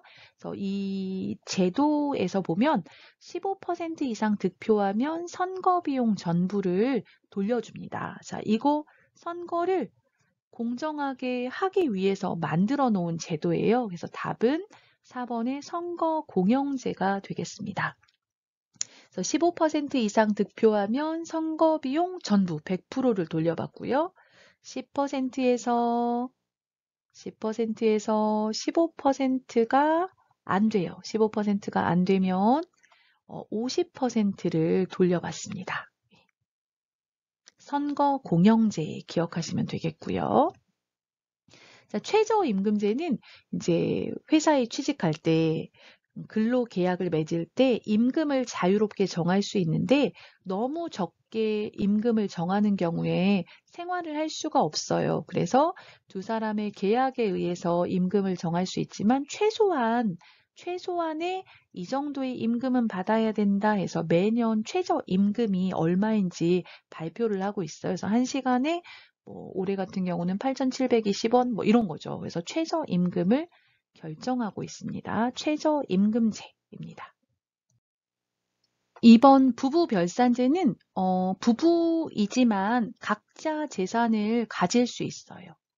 각각 재산을 소유할 수 있어요. 아내의 재산, 남편의 재산, 각각 재산을 소유할 수 있어요. 이걸 부부별산제라고 합니다. 복수정당제는 민주 정치를 위해서 2개 이상의 정당이 존재할 수 있다 그 말이에요. 그래서 2개 이상의 정당을 인정하는 제도입니다. 그래서 복수정당제가 현재 한국에서 시행되고 있죠. 그래서 여기 3번의 내용에 해당하는 제도는 선거공영제가 되겠습니다. 자, 4번. 자산관리의 방법으로 옳은 것은 1번. 예금은 가장 이익이 큰 자산관리 방법이다. 2번. 주식이나 부동산에 투자하는 것이 가장 안전하다.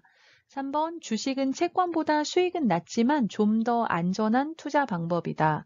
4번. 시간이나 지식이 부족하면 자산운용회사에서 펀드를 선택해도 좋다. 자, 자산관리 방법에 대한 옳은 것 고르는 문제입니다. 자, 1번부터 한번 살펴볼까요? 예금은 가장 이익이 큰 자산관리 방법이다. 이익은 크지 않아요. 예금은 그냥 가장 안전한 자산관리 방법이죠. 하지만 저축을 해서 돈을 벌기는 어렵습니다. 이익이 크지가 않습니다. 자, 2번 주식이나 부동산에 투자하는 것이 가장 안전하다. 그렇지 않죠. 위험하죠. 주식 같은 경우는 오르지 않고 내릴 수도 있어요. 그래서 가장 안전하다 말할 수 없습니다. 가장 안전한 방법은 예금이죠. 예금. 자, 3번 주식은 채권보다 수익은 낮지만 좀 더 안전한 투자 방법이다. 이거 두 가지가 바뀌었어요. 채권이 주식보다 수익이 낮지만 조금 더 안전한 방법이고요. 4번 시간이나 지식이 부족하면 자산운용 회사의 펀드를 선택해도 좋다. 네, 내가 잘 모를 경우 돈을 투자하면 자산운용 회사에서 여러 가지 정보를 이용해서 펀드에 투자를 하고 있습니다. 그래서 자산운용 회사를 통해서 투자를 하는 방법이 시간이 없거나 이런 자산관리 지식이 부족한 경우에는 이런 회사의 펀드를 선택하는 것도 좋겠습니다. 하지만 이 펀드도 위험할 수 있습니다. 그래서 잘 살펴보셔야 될 것 같습니다. 자, 5번. 보기에 가, 나에 들어갈 말로 알맞은 것은 보기. 범죄는 가에 규정된 금지된 행위를 말하는데 범죄 중에서 비교적 가벼운 위법 행위를 나라고 한다. 가에 규정된 나에는 무임승차, 새치기, 무전취식, 금연장소에서 흡연 등이 대표적인 것이다. 자, 가와 나에 어떤 것이 들어가는지 찾는 건데요. 자, 범죄하면 어떤 법에 규정이 되어 있습니까? 민법이에요? 형법이에요? 형법이죠, 형법. 그래서 2번이나 3번이 정답이 될 것 같은데요. 자, 범죄는 형법에 규정된, 금지된 행위를 말한다. 형법은 범죄와 그 범죄에 대한 처벌, 형벌에 대해서 말하고 있어요. 그래서 형법이고요. 자, 범죄 중에서 비교적 가벼운 위법 행위, 비교적 가벼운 위법 행위예요. 좀 우리가 생활하면서 쉽게 저지를 수 있는 중대하지 않은 가벼운 위법 행위를 뭐라고 해요? 경범죄라고 하죠. 경범죄. 그래서 답은 3번의 형법 경범죄가 되겠습니다. 자, 이런 경범죄에는 무임승차, 돈을 내지 않고 버스나 지하철을 타요. 돈을 내지 않고 버스나 지하철을 타요. 무임승차. 새치기, 줄을 서야 되는데 줄을 서지 않고 중간에 끼어들어요. 무전취식, 돈을 내지 않고 식당에서 밥을 먹어요. 밥을 먹고 돈을 내지 않아요. 자, 금연장소에서 흡연, 담배를 피워요. 이런 것들은 경범죄에 해당되어서 처벌을 받을 수가 있습니다. 자, 6번. 보기의 내용에 해당하는 권리는 보기, 성별, 종교, 인종, 직업 등 어떠한 이유로든 부당하게 차별받지 않을 권리이다. 모든 국민은 이유 없이 특권을 누리거나 불이익을 받지 않는다. 모든 사람에게 기회를 균등하게 주어야 하지만 개인의 능력이나 기여 정도를 고려하여 그에 맞게 대우한다. 자, 대한민국 국민이 가지고 있는 권리에 대해서 물어보는 문제인데요. 자, 보시면 성별, 종교, 인종, 직업 등 어떠한 이유로도 부당하게 차별받지 않는다, 차별을 받지 않는다 하면 평등권이에요. 평등권. 모두 똑같이, 동일하게.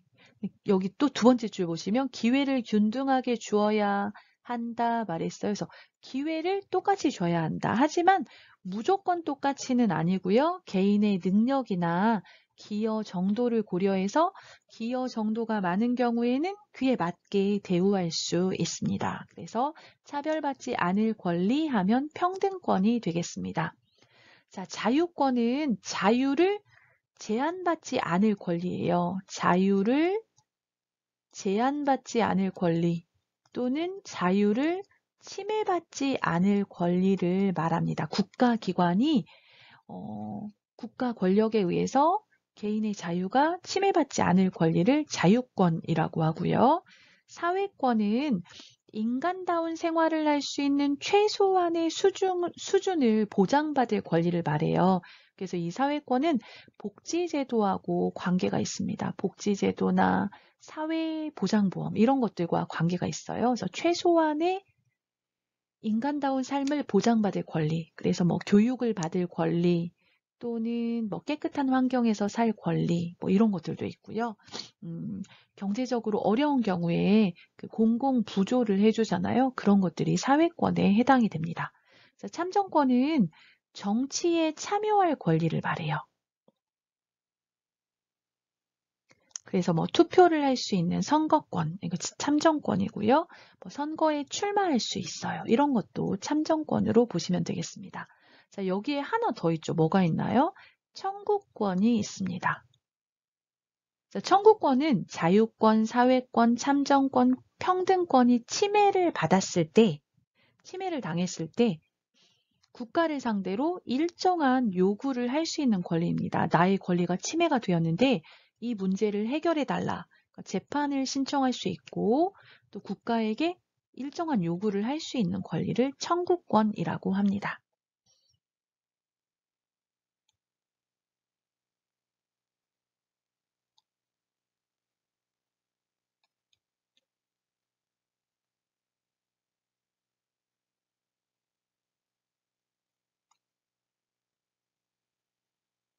국가에 일정한 권리를 할 수 있는 건데요. 예를 들면 재판을 신청할 수가 있습니다. 이렇게 해서 5개의 권리가 있다 보시면 되겠습니다. 여기 6번에 해당하는 권리는 4번의 평등권이 되겠습니다. 자, 7번. 다문화 사회가 되면서 일어난 긍정적인 변화로 옳은 것은 1번. 전반적으로 생활 수준이 높아지고 평균 기대 수명이 증가하였다. 2번. 외국인 근로자의 유입으로 한국의 노동력 부족 문제를 해결할 수 있었다. 3번. 여성의 합계 출산율이 감소하고 여성이 사회활동에 참여하는 비율이 늘었다. 4번. 청년층의 인구가 줄고 노년층의 인구가 늘어나는 추세로 경제 성장이 둔화되었다. 자, 다문화 사회의 긍정적인 변화 고르기인데요. 자, 다문화 사회가 되면서 보면 외국인 근로자가 한국에 많이 들어오게 되었어요. 그렇죠? 그래서 외국인 근로자의 유입, 들어오다. 유입으로 한국의 노동력 부족 문제가 해결되었다. 2번이 정답이 되겠습니다. 이제 한국 사회의 변화하면요. 저출산, 고령화, 다문화 사회 3가지 키워드를 볼 수가 있겠습니다.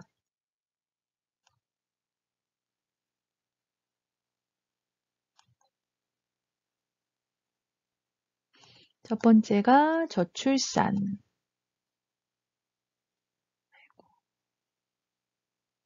두 번째가 고령화. 세 번째가 다문화 사회. 이렇게 3가지 키워드로 볼 수가 있는데요. 자, 전반적으로 생활 수준이 높아지고 평균 기대 수명이 증가하였다. 이건 고령화 현상을 이제 설명하는 거고요. 자, 여성의 합계 출산율이 감소하고 여성이 사회활동에 참여하는 비율이 늘었다. 자, 이거는 저출산에 대한 설명이고요. 청년층의 인구가 줄고 노년층의 인구가 늘어나는 추세로 경제 성장이 둔화되었다. 자, 저출산이 이루어지고 고령화가 이루어지면 이렇게 이제 청년층의 인구가 줄어들고 노년층의 인구가 늘어나겠죠. 그래서 4번은 이제 저출산과 고령화 문제가 같이 이제 나온 것이고요. 자, 여기 7번에서는 보면 다문화 사회 했으니까요. 뭐 결혼 이민자가 늘어났어요. 외국인 근로자가 늘어났어요. 유학생이 늘고 있어요. 이제 크게 다문화 사회에 대한 거죠. 그래서 외국인 근로자의 유입으로 한국의 노동력 문제가 많이 해결되고 있다, 해결할 수 있었다. 이게 정답이 되겠습니다. 1회 문제를 전체를 살펴보아서 꽤 긴 시간이었는데요. 끝까지 들어주셔서 감사하고요. 도움이 되었다면 좋아요와 구독 눌러주는 거 잊지 마세요. 다음에 또 찾아뵙도록 하겠습니다.